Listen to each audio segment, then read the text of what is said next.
రెడీయా? అందరికీ నమస్కారం అండి. చాలా రోజుల నుంచి హేమ ఎందుకు రావట్లేదు, హేమకి ఎందుకు రావట్లేదు అని క్వశ్చన్స్ చాలా ఉన్నాయి. ఈరోజు వాటికి నేను ఆన్సర్స్ చెప్పడానికి అయితే ఇక్కడికి రాలేదు. చెల్లి నా బంగారు తల్లి అని ఒక ఆడదానికి నడి రోడ్డు మీద బట్టలిప్పి నిలబెట్టాడు.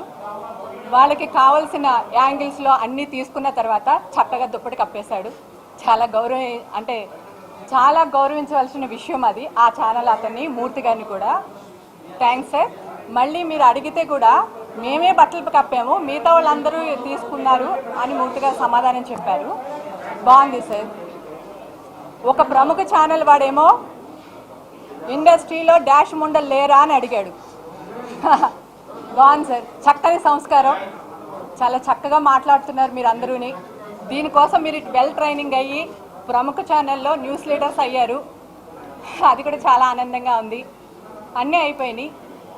ఇండస్ట్రీలో ఉన్న వాళ్ళందరూ డాష్ ముండలు అని మాట్లాడేస్తున్నారు. మేమందరం ఏమైపోవాలి? మాకు ఫ్యామిలీస్ ఉండవా? ఆవిడకే పర్సనల్ విషయాలు ఉంటాయా? యాంకర్స్ కూడా వాళ్ళ పర్సనల్ విషయాలు ఎత్తకండి, వాళ్ళ పర్సనల్. మాకు పర్సనల్ ఉండదా? మేము పర్సనల్ మనుషులం కాదా? వెబ్ మీడియా వాళ్ళు మాకు మాఫింగ్ పెట్టేసి న్యూడ్ ఫోటోలు చేసి వాళ్ళు అమ్మేసుకుంటున్నారు. మేము న్యాయం కోసం ఎక్కడికి వెళ్ళాలండి? అంటే మేము ఆర్టిస్టులు అయిన పుణ్యానికి పాపానికి మా తల్లిదండ్రులు డాష్ అయిపోవాలా? మా హీరోల తల్లిదండ్రులు డాష్లు అయిపోవాలా? నిజంగా మీ అందరి వల్ల మాలో ఒక ఐక్యమత్యత పెరుగుతుందండి. నాకు చాలా బాగా నచ్చింది. మీ పుణ్యమాని అట్లీస్ట్ మాలో ఐక్యమత్యత పెరుగుతుంది రోజు రోజుకి. మిగతా హీరోల వాళ్ళ పేరెంట్స్ని కూడా తిట్టించేయండి. ఇంకో నలుగురిని తీసుకొచ్చి ఇలాంటి క్యారెక్టర్ని తిట్టించేసేయండి. అప్పుడైనా మా వాళ్ళకి బుద్ధి వచ్చి ఒక ఐక్యమత్యతగా ఉండి ఒక డిసిషన్ తీసుకుంటారు. ఈరోజు ఒక ప్రొడ్యూసర్ని కానీ ఒక డైరెక్టర్ని కానీ అంటే మీరు ఒకటి చెప్పండి నాకు ప్లీజ్, మీడియా మిత్రులారా, ప్రెస్ వాళ్ళారా, మీ అందరికీ మిమ్మల్ని ఒక రిక్వెస్ట్ చేసి అడుగుతున్నాను. ఈ ఫీల్డ్లో ఆడదానికి సెక్యూరిటీ ఉంది, మీరు వెళ్ళి అక్కడ జాబ్ ట్రై చేయండి అని ప్రతి ఛానల్ వాళ్ళు ప్లీజ్ మాకు యాడ్స్ ఇవ్వండి. మేము వెళ్ళి అక్కడ జాబ్లు ఎత్తుకుంటాం. నడి రోడ్లో బస్ స్టాండ్ దగ్గర ఉంటే 1000 ఇస్తాం 2000 ఇస్తామని నడి రోడ్లో మగాడు అలాగే అడుగుతున్నాడు. ఇండస్ట్రీలో ఇక్కడ అలాగే జరుగుతుంది అంటున్నారు. బయట వేరే కంపెనీస్కి వెళ్తే అక్కడ అలాగే జరుగుతుంది. గవర్నమెంట్ ఆఫీస్లో ఒక లేడీ మొన్న పోరాడింది. చలపతి బాబాయ్ ఒక్క మాట అంటే దులిపేసిన ఆడవాళ్ళు. మరి ఈరోజు ఈ అమ్మాయి ఇంత పెద్ద మాట మాట్లాడితే ఒక్క ఆడవాళ్ళు రారే? నేను ఆడవాళ్ళు అనేది ఇండస్ట్రీకి సంబంధించిన వాళ్ళు కాదండి. మేమందరం ఐక్యమత్యతగా ఉన్నాము. మేము ఏం చేయాలో మేము చేస్తున్నాం. ఓకే, మేము చేస్తున్నాం. కాకపోతే ఈ మహిళా మండలి వాళ్ళు అంటే ఆడవాళ్ళు తిడితే తిట్టు కాదా, మగవాళ్ళు తిడితేనే తిట్టా? ఏం మాట్లాడుతున్నారు? ఏమన్నా అర్థం ఉండి మాట్లాడుతున్నారా? మీడియా వాళ్ళు అవనివ్వండి, ఇంకొకళ్ళు అవనివ్వండి, మా ఇండస్ట్రీ వాళ్ళు అవనివ్వండి, అందరినీ అనకపోయినా కొంతమంది ఆడవాళ్ళనే బట్టలు ఇప్పించి బతుకుతున్నారు. మీకు సిగ్గులు లేవా అని నేను అడగాలనుకున్నానండి. దానికోసమే ప్రెస్ మీట్ పెట్టాను. చాలా థ్యాంక్ యూ సో మచ్ మీరు ఇచ్చిన రెస్పెక్ట్. చెప్పండి.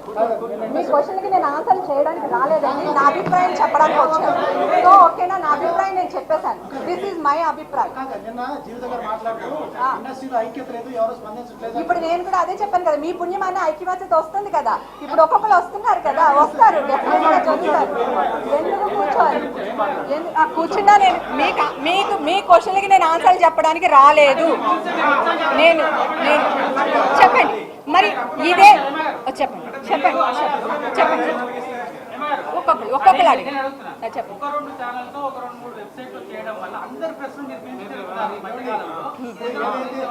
కదా సార్, ఇప్పుడు నేను ఒకసారి మీరు ఆన్సర్ క్వశ్చన్ అడిగారు కదా సార్. కాదు సార్, మీరు క్వశ్చన్ అడిగారు, నేను ఆన్సర్ చెప్పొచ్చా?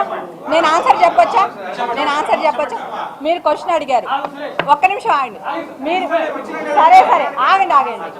మీరు అడిగారు కదా, ఇప్పుడు ఇది జరిగినప్పుడు మీ అన్ని ఛానల్లోని ఎందుకు పబ్లిసిటీ చేయట్లేదు? ఇలా కాదు ఇండస్ట్రీ అని మీరు ఎందుకు మాట్లాడట్లేదు? మీరు ఆ ప్రెస్ వాళ్ళని ఎందుకు మీరు నిలదీయట్లేదు?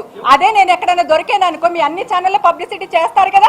అలాగే వీళ్ళు తప్పు చేసినప్పుడు ఆ ఛానల్ తప్పు చేస్తాడని మీరందరూ ఎందుకు వేయట్లేదు?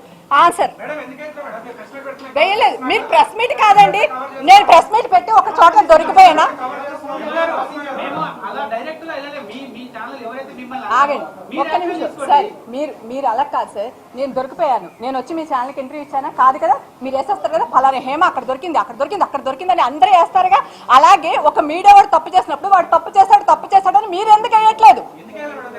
ఎందుకు వేయాలా? ఎందుకు వేయాలంటే మీకు నేను సమాధానం ఎందుకు చెప్పాలి?